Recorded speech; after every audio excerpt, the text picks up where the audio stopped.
extra job for them, and they're able to feed their families, they're able to go to school, they're able to do all sorts of stuff. So I onboarded two scholars today, and one of them is using the earnings to go to school, paying for her school with it. These people are 19 to 20 somethings. I had them fill out membership forms. I got all their information. So I That is agreed the, awesome. yeah, yeah, it's That is pretty awesome. that is definitely awesome. So okay, where's painting at? My van broke down actually, so I've been getting a little bit of downtime here at home and right on schedule, which is interesting because I just got an offer from the creator of Rune. We're going to be turning corporate and to be on the board of directors. Nice. So yeah, and be a what's it called? Not a shareholder, but what's the term Finzi used? I forget. Equity holder. Yeah. Okay. So I'll be an equity holder and be on the board. So I was like, hell yeah, I want to do that. You know? Yeah. Right. Absolutely. That's Yeah. awesome. That is fantastic. Then other than that, I'm in about, like I said, I'm in a bunch of different games right now. I've been teaming up with YGG, and we've been streaming every single Sunday on this Game Hunters stream. So we'll find a new blockchain game, and there's like 5, 6, 7 people. We all go play it together, and then at the end we rate the game, and then they take our ratings and mint an NFT right on the spot with the ratings, like a stat card for that game, and Yeah. give it away to someone that's watching. So we were just talking about. So yeah, we're gonna have a lot of fun over the next. The next many months are gonna be a lot of fun because we were just talking about doing almost that exact same idea, where literally while we're on a podcast like this, having conversations, talking about something like, okay, stop, cut, mint, go. And what are and what it means and how it's changing is just wild, just some wild thinking. Hey, and let me, I want to make sure I got. Is it Grace Bell? No, it's Mercy Bell. Mercy Bell. Okay, I'm sorry. Yeah, I was like, I know I had that wrong, but hey, Grace Bell. Grace. Mercy. The love word. Yeah. Mercy me. And how are you this week? I'm good. I'm just trying to get like more real with myself right now. So I've just been focusing on like, I don't know, kind of like diving into like psychotherapy, kind of like the actual processing of like how traumas really are like formed, just to like reprogram all that stuff. I'm kind of interested in that. Now, how are what aspects? Because okay, when we get into like, are you getting to the neuroscience level, the chemical level? Where is it that you find most of your interest? It's kind of like more so where people start their avoidances and trauma and not dealing with all that stuff, I guess. So that's an interesting thing. Like there's this whole kind of defiance theme that's sort of around, and there's kind of where that projection or that hypocrisy which lives in, right, there's like that piece of it. But what are you finding as you go down this path a little bit further? Just that you could like seriously be like an emotion could be suppressed so deep down that you can't even feel it. Like it doesn't feel like anything like that. Like you almost think like you're just fine. You feel good. Everything's, and like, I don't know, once you start to like focus more on, I don't even know if it's like focusing, but it's just like realizing how you've been, like your idea of something, like my idea of love and who I was judging and like the problems that I was dealing with, like now have all completely turned around. Like I don't think that my like it's almost like my love was misplaced, all because when I was younger, like I wasn't receiving the love I wanted. So holding on to that and suppressing that because it was painful, up until this point, and going, oh, okay, that's, I don't know, everybody has their own expression of love, and like realizing those depths of those kinds of things. It's sort of like learning to love yourself again, even with your brokenness, and then learning to love the brokenness which made you the self that you are, that you love again. Yeah, and then just like allowing that authenticity to come in, just kind of like letting go of a lot of pain. There's the authenticity piece is a big one. Again, I'll steal from my favorite there, Justin Furstenfeld. He talks about stripping naked to scream. He talks about taking off a mask and stripping naked to scream. Yeah. Right? And you're like, okay. Then you kind of reach like, okay, now that I've screamed, now what?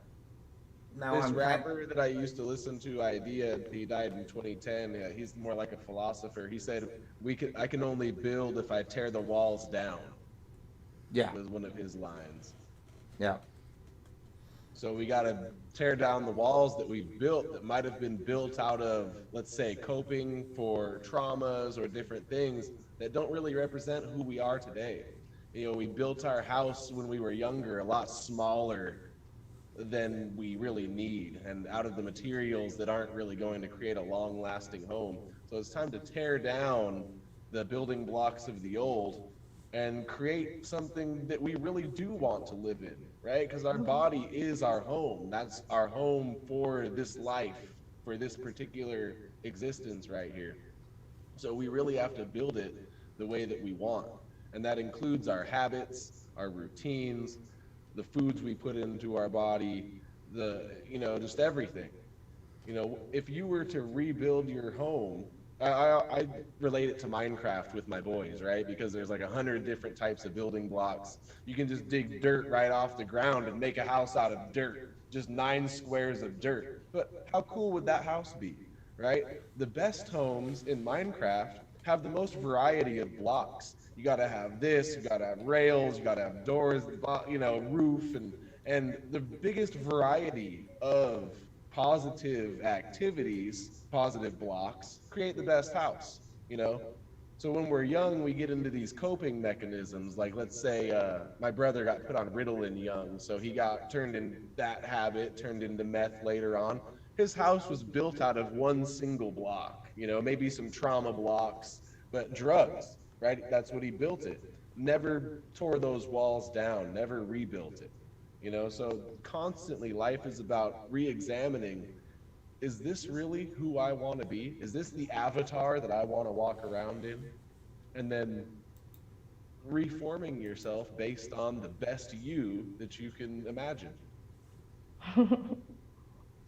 I think that says it all right there. But okay, a couple things we need to do. We need to start getting a timer and tracking where in the, so we can kind of get back quicker to those really take that, put that minute video together, and there's your, that's it. That just summed it all up right there. And it really is. I think it's important that we not only look at things physically and literally and as they are, but also as allegory and as, with wisdom. And, when we're talking in terms of, and I hope everybody heard that was listening, that, when we're talking in terms of building blocks, it is literally you build upon a foundation. You find that firm foundation that you build upon, and you do put rocks together, but before you could ever lay that firm foundation, you had to clear the land, and you had to okay, and maybe you first built the log cabin without any foundation, and it did good for a lot of years, but if you built it out, gave way. I was about to say, if you built it out on the island. Yeah. My other allegory that I use is, I call it the garden metaphor. Your mind is like a garden, and you can grow, there's weeds growing in the garden, and weeds aren't a bad plant, it's just a plant you don't want in that area. They have purpose, right? But maybe not purpose right there. So your garden is formed based on your habits. And the plants you want in your garden, you need to remove the weeds, the behaviors you don't want. And if you don't replace the weeds with something positive, what happens? New weeds grow, or the same weed grows. If you don't go deep down into that root and find out why that weed is there in your garden in the first place, and pull it out, and then replace it with something better that's not going to allow weeds to grow, a plant you actually want there, then new weeds are just going to pop up. What happens when you mow down a dandelion? A new dandelion grows. You have to go deep into those roots and pull out these psychological traumas by the root, and then replace those negative habits that you've created with positive habits and allow those roots to grow. Let's actually talk about that and bring it back to Mercy Bell's point there, which is, getting down to those deep traumas, and, how do you deal with them? And I think that there's places, we'd love to pull up all of the roots. Guess what never happens? You never pull up all of the roots, right? No matter how hard you try to pull some weed out of the ground, pieces of the root are left in there. So sometimes there's going to be these parts, if you will, that are still there, and you don't have to get all of it out. It's just when you start getting the blood flow through it all, it cleanses it, kind of. But also, if you don't pay attention to it, it'll die away. Right. If you just allow some of those kinds of things to die away, because that's like I know for myself for years, I always had to kind of like I had to know every single detail before I could move beyond something, and it's like, no, just talk about going crazy and beating the hell out of people. Sometimes in permaculture, I mean, they don't even have to pluck all the weeds because what they do is control by rampancy. So they'll take a ground cover that they want to grow, like sweet potatoes, right? And they'll just grow it like mad. And because now something positive that they want to grow is there, the weeds that they don't want to grow can't get light and hence can't grow. So just like Tim was saying, focusing on something better, more positive, will choke out the other things. Or as I always tell Andy, Deepak Chopra, she doesn't like him, has a line, and he says, "What we focus on grow, and what we take our attention away from wither and eventually disappears." So a long time ago, I just share this real quick. A while ago, Chuck started sharing and learning more about neuroplasticity, and so when it all comes down to understanding how the paths more frequently traveled in our mind are the ones that become more prevalent in our go-tos.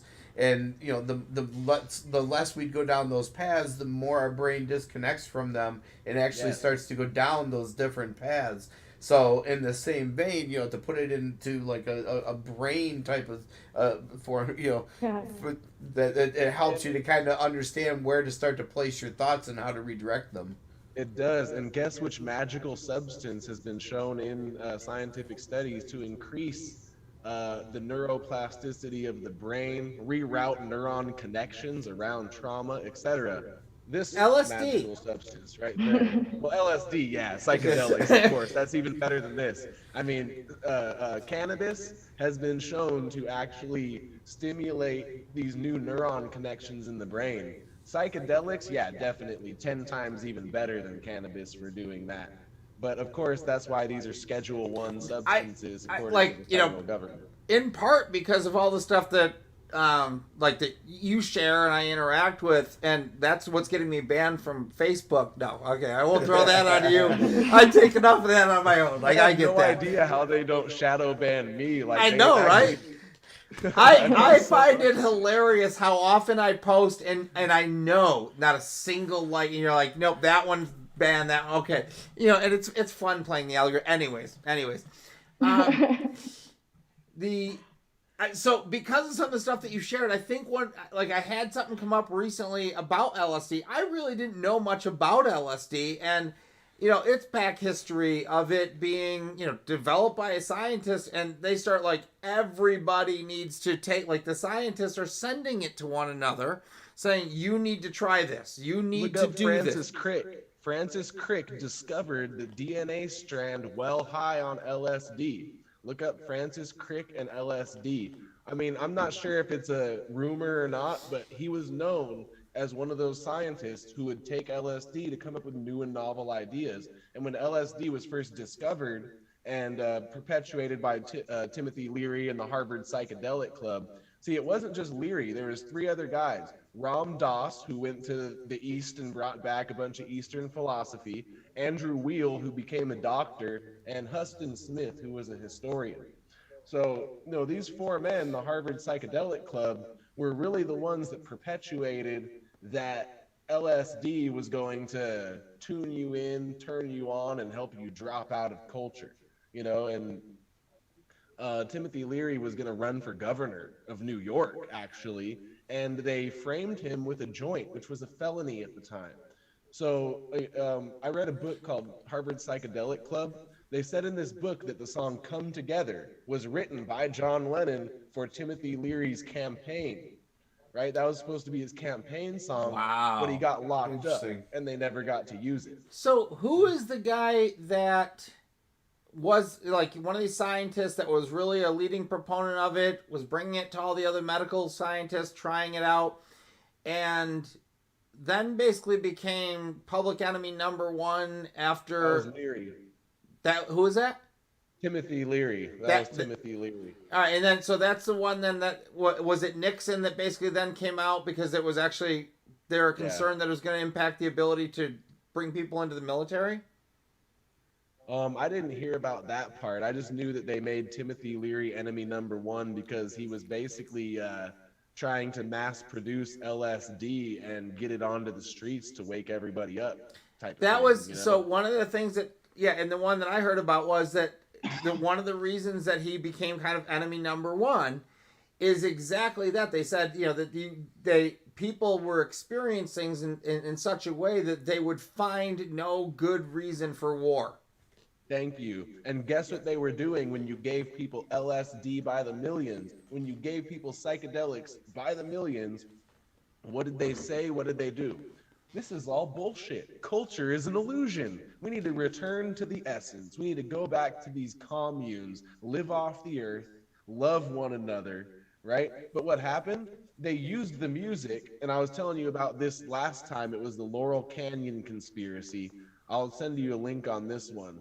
But the music, they injected drugs into this movement, which started off with psychedelics. It started off with positivity. It started off with let's free ourselves of these chains.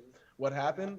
A bunch of artists came and said, we're going to use quaaludes and we're going to use uppers and downers and this and that. And one pill makes you bigger and another makes you small. And all this music sort of crept its way into the hippie scene so that Nixon could, oh, look, these are a bunch of dirty drug addicts. You have overdoses, you got this, and that what was started off as a psychedelic movement, people returning to the tribal essence that we came from, turned into something else. And then they used it to demonize the hippies now into this day. You can't even talk about going off the grid without someone calling you a dirty hippie. You know what I mean? Which and now also domestic terrorist. So like you're domestic terrorist. Collect your own rainwater. Now we're tagged. Oh yeah. So see, Tim gets very nervous about things. He's like, man, we're gonna get tagged. We're gonna be taken down. I'm like, look, when we finally do get taken down from someplace, which I don't think is honestly gonna happen. But if they do, it's like, no, that's a badge of honor now when they kick you off. It's like, like I watch tons of people that have conversations like us that, so I don't think that we're really making enough noise to warrant, right. Yeah, all 20 people that might watch the video in the next 2 years will be. No, I think where it starts to get so tangent little thing. So BSV had their Coin Geek Festival or whatever symposium last week in New York City, and some information came out about that. I gotta tell you, whatever's in this crypto world, it is one of the craziest worlds. Like going back, like now that I'm learning the history, so like Craig Wright, who claims to be Satoshi Nakamoto, brilliant guy, and like sure, I mean, I've not heard anybody defend the position so whatever. But the weirdness that comes from this industry, the further you, how far have you looked back into like the Bitcoin battles and everything else? Not too far. I've watched a few things, but I couldn't tell you. I have no idea what is going on, but it's messed up. it's messed up. I want to show you a cartoon that's called Bitcoin and Friends. That's where I learned a lot from. They just totally make fun of. It's like history of Bitcoin, but it's this cartoon. It's a good cartoon. They talk about like Litecoin, and Litecoin is just a dumb copy of Bitcoin. And he's just like this. They're these coins, He's like, oh my gosh. So the whole show is about Bitcoin's search for his father. Who is Bitcoin's father, right? It's fucking hilarious. You got to watch it. Oh, that's funny. Do you have do you have a link? Yeah, it's on Odyssey. It's called Bitcoin and Friends. It's on YouTube also. On Odyssey, yeah, I've got Bitcoin and Friends. All right. YouTube. I still got to get onto the. I think I got through signing up on Odyssey. That's one of the things I've got to get done a lot more of. I'm in the same boat with Odyssey. I need to go on there. I'm logged on, but I want to explore that. This is what Bitcoin and Friends is right here. Hello? Dad?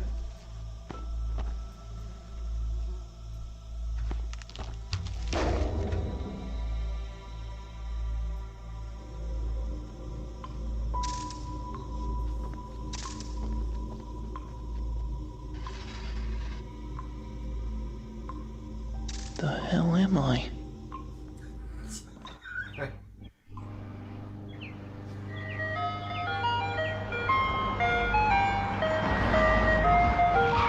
Yo, want some ice cream?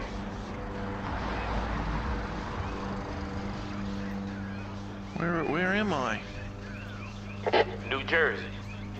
Where's New Jersey? United States, man.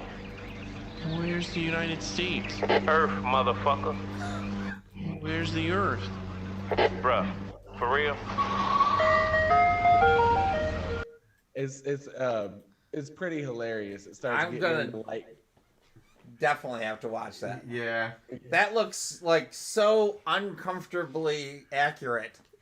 it is. It's great. And the way they put everything is just like a stereotype of what it actually is around us, but it's fucking great, you know.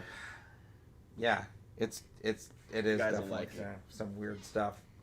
Yeah, that goes through the history, but in like a hilarious way. It makes fun of the creator of Litecoin, who just wants to make shit coins, you know? And there's some sort of alien force that's like, make them shittier. This is what isn't shitty enough. Right? And they come out and they just fucking got corn stuck in them because they're actual shit coins. And the people are like, you know, they're trying to tell them Bitcoin has value, but they're like, but I got like 8 billion of these shit coins, you know? Because they see the value in having so many coins like Safe Moon or whatnot. Yeah, which is so there's still like this concept that there will eventually only be one blockchain. I'm like, well, I don't even know how that happens, but in theory it does, because the way that it all balances out, and it's like, you know, it's just a matter of then which features, and if they're all open source, then eventually the idea is the best one's going to win and be open source and just have the benefits that it needs, right? Which is sort of that perfect little world, right? Yeah. It's like we want that open source code out there. We want it being reviewed. We want the most people working on it as possible. We want it under the, you know, the best licenses, and I think that Right. Signal is, you know, leading the way on the type of license that you would have to have for something like that to exist. Yeah. But wild world that we're living in. Just wild. Oh yeah. I mean, Oh, I'm yeah. talking like, as I'm learning about this guy, Craig Wright, and not learning about him per se, but the stories behind it, but like, it's more and more like they ran in the Julian Assange and Snowden crowd and had to move from one country to another country, and over here certain people like got the tax, I think one of them had the Australian tax authority turned on him and like cost him millions of dollars, and that was basically because other people didn't want to see them succeeding at what they were doing. Oh, jeez. And it's like, it's just like some of the stuff that we know is going on in the world today, like Australia having lost its mind. It's like Australia lost its mind a few years ago, and we just didn't hear about it until now. And it's, you know, involving people. Well, I don't know what's going on. Oppression can't be rolled out all at once, or else you have resistance. It's got to be rolled out gradually over a long time, so that people don't even notice that their rights are slowly being taken from them until it gets to that point. And we're no different right now. We're going to be going through the same things. It's just this gradual rollout. You start removing rights, and the kids that are growing up right now, they don't know it is any different. So when they're 20, 30, 40, and we're 50, 60, 70, and they're the ones kind of running the show, they don't know that it's any different than this. And this is normal to them. And plus, we've been living in it for so long that all of us have forgotten and passively accept it. And boom, you're able to transition with this long-term view. And we can't even gather for, 10, 20, 30 years of collective planning ahead of us. These guys are playing 3D chess. You know, they're 10 steps ahead. They're 20, 30 years ahead of us, and their plans get rolled out so gradually that we don't even notice. Yeah. No, it's very interesting. And I say it this way: I'm so tuned into programming right now. Yeah. Literally programming. So I'm in another state now. Obviously, I'm listening to a different station, right? And I listen to a lot more, faith oriented or talk versus music. And it was funny because I noticed, like, suddenly I caught myself going, wait a second, where did this where was this thinking coming from? Where did this come from? Because I've become accustomed to listening to the other programming, right? Yeah. And it's So just what's the literally, difference? huh? What would you say is the difference? Is it like from a liberal to conservative mindset, or like what was the difference? So okay, what I specifically noticed, because it literally stopped me in my tracks, because I was starting to doubt what was being said, sort of through my own personal bias, and I had no good reason to doubt it because the language was accurate. Like, I could agree with everything, I could defend the messenger, if you will, but I sort of wanted to reject it, and I was like, what is it about this? And I realized it was the formatting that they were using. And the way they did their formatting was really good. Like, it's what caused me to tune into it. I liked the format, but then I realized it's highly effective programming. You know? So I was like, okay, I mean, they did their job well. I can't, I can't fault them for that. And okay, so be it. But it just caught me off guard because, like I said, you get tuned into your normal hearings and tune into something else that sounds good. But even that, you might want to reject. But okay, what is it that causes you to reject it? And I think that gets sort of back to what we were talking about last week. It's really that discernment point. Like, what was it that caused me to start to repel, stop, fix, look, be aware? I think it's very important when you feel that repulsion and tension within yourself to take a moment, stop, and analyze what it is. Because it could be related to a lot of different things. It could either be that the format wasn't right. It could be something in your past. Maybe someone in your life had a voice that was similar to the voice you were hearing there. Yep. And if you didn't stop and take that downtime, you would never know what it was, Absolutely. Or jumping to conclusions, another thing, like, oh, this is what, and instantly jumping rather than examining all possible conclusions and choosing the one which feels most correct, And in this case, like, I had to appreciate it when I was, like, thinking through it, even though my initial reaction I didn't like, but that's on me completely, 100%.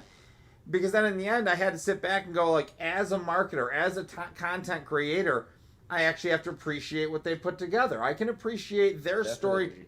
What's that? Definitely. I was just agreeing with you. Yeah, definitely. Yeah, like, I can appreciate good storytelling. I just have to realize that it caught me up in the story better than other stuff, right? And I'm like, so that was kind of cool. But I love what you just said, is stopping in that moment and sort of addressing it. And I think that that's kind of going back to, like, Mercy Bell, is like, okay, like, let's look at those kind of deep things and maybe, identifying them in the moment and spending time. Have you, like, thought on that much, Mercy Bell? Yeah, I mean, you gotta kind of be there with it, I guess. Like, actually tapping into the inner, I guess it's like inner loving. Yeah. I don't even mean that in a corny way or anything, and that's not all pretty and easy, but. Well, it sort of, in my opinion, it requires forgiveness, and forgiveness is never easy, but it's the only thing that allows yourself to heal, right? And it includes forgiving yourself for any number of things throughout all of that. And yeah, so it's not always easy, and it sort of, to be expressed, might sound ugly, but ultimately it's beautiful because it's renewal that's happening. Yes. Yeah. I view it as like a snake shedding its skin. You know what I mean? We constantly have to shed the previous ideas that we've come to, conclusions, etc., if they're no longer working for us. Releasing that which no longer serves us. It's important to constantly reflect as we go through life and analyze whether the things that we've brought with us from the past are actually serving us right now. And I had to go through a big thing right now with music, right? I've been holding on to this idea of that music is going to be the thing that is actually going to change everything. In reality, in my life, I've spent way more money on music than I've made from it. I've put thousands of dollars into recording it, equipment, hours and hours, whereas I've spent half a year in crypto and I'm already way further down that path, right? You can reach more people with views on your YouTube than you can being a musician and trying to get plays when there's so many fucking people swamping that industry. So I've held on to this idea from my youth. I gotta be this rapper guy. Well, I finally let go of that. And wow, it's freed up a lot of space. You know, that's the skin that I recently needed to shed and an idea I had to get rid of. What ideas are what ideas are we bringing into our life as 20, 30, 40 somethings, 50 somethings that don't serve us at this age? Promiscuity wasn't serving me at all, I'll tell you that one. It might have been a cool coping mechanism in my mid-20s, but Right. it was destructive later on. And you got to start realizing that things that might have served you before aren't going to be lifelong things. Life is about constantly transitioning and adapting to what your current situation is. Yep. That sounds like, there we go. Like, there we go. It's like, once again, we got another minute. Like, all right, cut that one. We got two. Splice. Yeah. Blackbeard's. We could call it something like Blackbeard's Trove of Treasures. Exactly. There you go. Exactly. And There that's you go. it. And let's be real. Like, that is, mint it. Like, done. Now Sell it it as an becomes. NFT. What's that? NFTs. That's right. Sell It's an it as NFT. NFT. But now it's like, so now let's talk about the NFT thing for a minute, because this is it's something we're having fun with. All right, so we cut that, we put it out there, we call it a visual media, in our system, visual media NFTs. It's like, it gets written out there. What do you want from that? How do you monetize? How would you look at that? So we were having the discussion earlier, like, you could get into things like, anybody could view it for free. You can get into going, like, basically, it seems like role-based access is what you're selling through an NFT. So how would you think about, like, monetizing? And I don't even like the word monetizing anymore when we're talking about, I understand that we are dealing in, I want to talk about, evaluating a currency, or valuating or providing value to that information, so we can be really more accurate about what it is. But, like, what ways have you thought about making these NFTs more valuable? The personally, with me, you see the realm that I'm diving into, and I heard a YouTuber say the other day, and I would have to agree, gaming is the ultimate utility for NFTs. Yeah. Gaming is what, you can make music, you can make art, but the fact is, anybody can download it, right? So unless you're collecting something rare and special and you want it to be a collector of it, without true utility in the NFTs, it's going to be very hard for them to keep their value. Unless, of course, you're doing what the rich are with the crypto punks and using them as like a tax shelter or some shit, Other than that, fair enough. Like, if the NFT doesn't have transactions flowing through it or with it, let's say, it's just like, what's it there for? So my question is then, since we have gaming as the main utility for NFTs right now, I would say the second main utility would be real life activities. Right. This NFT gives you access to a monthly, so this and that, right? Pull up Scrub Game, the thing, Shmub. Oh, the last okay, yep. the last page of it. So a fun thing, like, so our whole thing is community development, right? We have an entrepreneurial apprentice program that goes along with this. So we're using, all of this as a mechanism of teaching people. And, we had talked before that it was more like a learn to earn idea. So absolutely what you're talking about is it's activity based. But we understand that we have to kind of make things a little bit more about like a fun, gamified way of doing this. So as an example, in our world, the first thing we want people to do is get on board. And what do we mean by on board? That simply means like get in our system, get yourself built on the cloud, then mint yourself, get yourself an identity, and then start doing whatever you want to do from there, right? So our first thing was like, we're going to do these games. So the first game that we're going to do, my daughter, who is kind of is acting as what we're calling the general trustee. What? Just so you see. Let's see what? Right there. Just so you see him. Yeah, oh, okay. So anyways, so Shmub is really just, my daughter is getting together a team of people. In other words, her sister, her brother, right? Her wife, like, okay, they're now team captains, and those team captains have to go out and recruit people to put together messy videos, and then they're going to share messy videos and really just have fun, talk about it. It's just a little game thing that, that I know that like some people do these kind of bingo things or whatever socially on Sunday night. So that's like our first little, game. But I think 100% agree that it's really about moving the NFTs in, and again, that's why we choose the terminology of roles, right? Is that you're literally going to be paying people for or supporting people by performing different roles. And I think that when it comes to like what we call mentorpreneurship, that's exactly it. Like we can actually mentor people and participate in their economic well-being while basically building up our own, currency value. So it's, it's all really working together in that way. So I think that's, the piece of it. What's that? I said, that sounds pretty cool to me. I like the utility you're giving. So learn to earn, is that something that you guys are focused on? Is the learn to earn type of play style? So yes and no, right? So ultimately, a lot of our content is delivered as a storyline or as stories, and we have a project. Our first product is Generation Keeper, where we're going to have families be able to kind of store all their media together. The learn to earn thing, we have probably, I would say,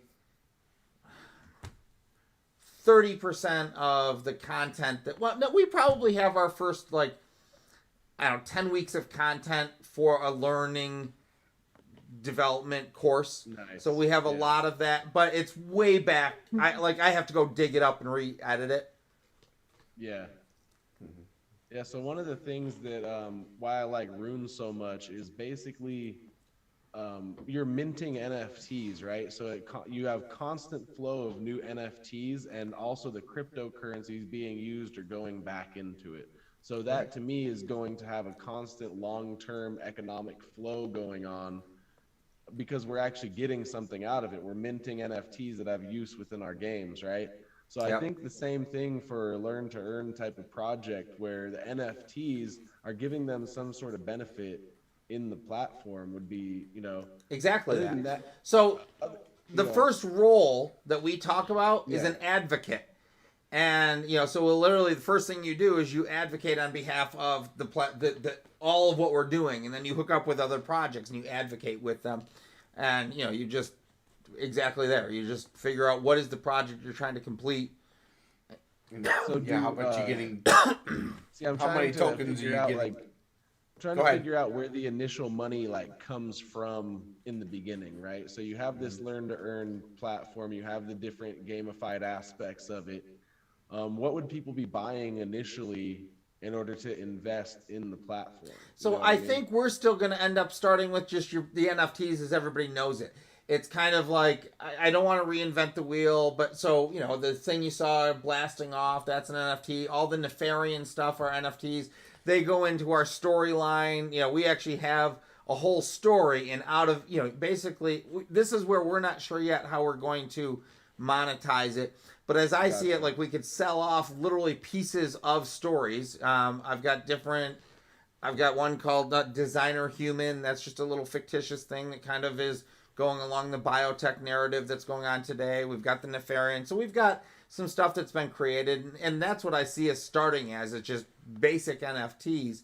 But I want to do something probably with our launch, that little thing that you saw, that's much more of some sort of a co-op owned NFT, so that it has value or something. So I would almost think that we might put the advocate role somehow tied to the value of that NFT. Right? Yeah. Yeah, that part will develop itself along the way. You know what I mean? Yeah. Yeah. I mean, as far like I personally, I kind of don't understand how it all fits together yet. I'm gonna have to see the actual implementation of it to understand how you know what I mean?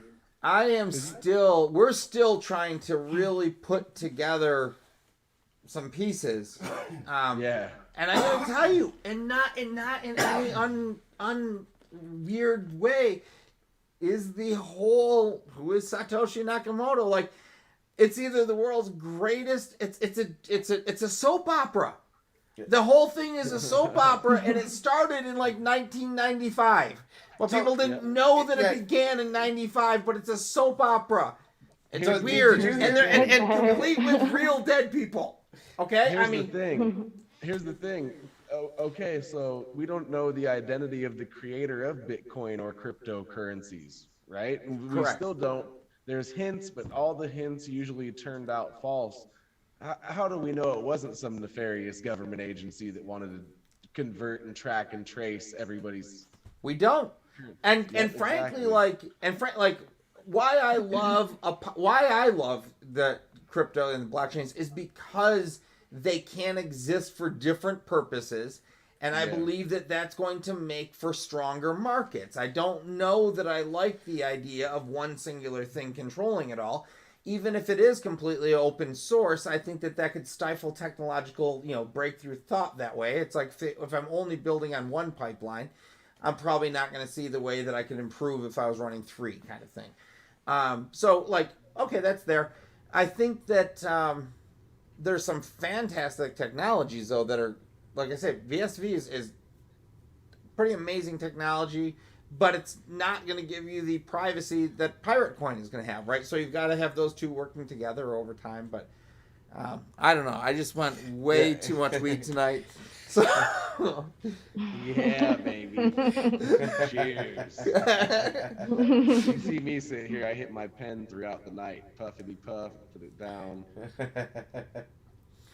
Yeah, so every Sunday on YGG, we've been doing the Game Hunters stream, and this Sunday we're doing Rune. They wanted to do my project, or the project I'm part of this time. So I'm like, hell yeah. So, are you going to post it in... I'll post it. I posted it on the Rune Twitter. I posted it on the Rune Facebook. I'll put it into the group. Okay. But yeah, come show the support, and basically... Yeah, this weekend I should be able to. Yeah, it's like Sunday, I think it's, what was it, 8 p.m. Yeah, West, 11 p.m. East. I should start planning my travel around your nighttime stuff. That would be good. Then I can catch it on the drives. Yeah, and then we might also just having a Rune stream every Sunday as well. We were talking about getting one started on Twitch and YouTube. So I'm going to be doing the stream with YGG and the stream with Rune. So Sunday's going to be streaming day. I might just stream all day that day. I might just go from the one stream, then go stream on my own, and then go to the next stream, That's actually something I keep thinking about, is getting much more intentional about, time frames and streams. And just, connecting with a few more people to strengthen these connections that are going on out there. Because there's a lot... One tip I have about creating new schedules is do one thing at a time. If you try to build your whole schedule and add, I'm going to do this at 8, this at 9, this at 10, that and that, it really starts getting overwhelming. So if you add a weekly thing, I'm going to hit this every single week, like we did with the pirate meetings, And then after that, you add, I'm going to do this. And then your schedule kind of fills itself out eventually, you know?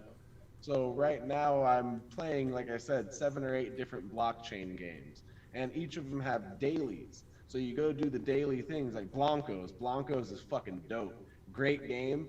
They have a season pass, and you earn NFTs as you get through the season pass, and you can sell them on the marketplace, right? So every day they got daily activities. So if you're playing like 8, 10, 15 blockchain games, you go do your daily activities. Boom, boom, boom, boom, boom. Splinterlands, I go do the daily activity. I get my 2 cards or whatever they give me for the day, you know, and I go Axie, I got my 40 energy. I go do all of them, and by the time you're done with all of them, all of that adds up to like what, 100, 120 bucks if you have a lot of them. Plus I'm doing the Axie Scholars, so I'm earning passive income from each of those guys. So between me bouncing on these games and then doing the Axie scholarships, you know, I'm going to be able to probably turn this into a full-time income. That's awesome. That's awesome. It is. I mean, it's Thank like you, just blockchain. yeah, and it is, and it's exciting stuff. All right, so 10 o'clock. All right. I would definitely recommend looking into Axie scholarships if you do want to invest in a game that's going to take off. They are already 5 billion market cap, and they're going to be releasing Battles 2.0, upgradable Axie parts, like all sorts of innovation is still coming out of Sky Mavis. So I would, you know, definitely recommend looking into them, and if you got the money to invest, get yourself a couple Axies, and you know, even if you don't want to play, you could buy the Axies and onboard scholars. You could make passive income. Oh, I see what you're saying. Right. Okay. So basically, yeah, you're sponsoring a player. Exactly. So let's say you don't want to play Axie, but you see that the platform is going to take off, and you see that, you know, there's some. You buy the Axies and you just let somebody else play the account. And because your wallet's connected to it, they can play it. You get the actual SLP, which is the token, and then you just split it between you two. Okay. You know? So it's a way to play Axie without actually playing Axie, and invest That's awesome. in, you know. And then of course the Axies are NFTs, so you hold on to them and you still get to sell them. So it's not like you're losing any money. You can pretty much sell the Axies for the price that you buy them for. You know what I mean? Mm-hmm. Yep. That's awesome. Yeah. Yeah. I definitely need to like spend more time. So I would definitely research Axie Infinity. Don't just buy the first Axies you find, because they got to have a good card set to be able to battle well. But yeah, definitely something worth looking I think into. at this point, I think it would make more sense to do. You're saying the passive version of it, where you sponsor a scholarship. I think that makes a lot more sense. Go look into Axie scholarships, and then you're going to need a team that can win battles, so your scholar can win battles. You know what I mean? If your scholar can't win battles, they're not going to be able to earn the SLP. So if you invest, let's say, $1,000 in 3 Axies that make a good team, and then you take and you send that to a different Axie wallet. But you see, you control the wallet, and you give them access to the password. So they can access and play the game, but they can't transfer your Axies. They can't sell your Axies. They have to have your wallet to confirm transactions. So you just send your Axies there, give them the password. They play every single day, and then you get the SLP in your wallet. And then payday from Axie happens the 14th and the 30th of every month. So you just take and you set the terms, 60%, 40%, 50-50, 70%, 30%, however you decide on doing it. And there's tons of people looking for scholarships. Most scholarships go 50-50, so they give the scholar 50%, and every 14th Axie pays you, you send it straight to their wallet, and they're able to feed their families from it. It's badass. That's awesome. Yeah. So that is really awesome. Scholarships is a big thing going to be in crypto gaming. Axie's really the first game to pull it off to perfection. Splinterlands, you can rent cards, so it's kind of similar. But Axie, people get to play completely for free. They don't have to pay anything to rent anything. You manage them. They're your scholars. You're a scholar manager. And like I said, if you have like 100 scholars working under you and you don't even play the game, you're making $500 a day passive. Wow. Yeah. All right, yeah, I got to check a lot of that out. Yeah. Yeah. All I right, just wanted Pirates, to leave well- you with that little tidbit. Yep. Well, we appreciate you guys always, and gonna sign off and head on to our next thing here. But thank you again, as always. Yep. Have a good night, Good guys. night.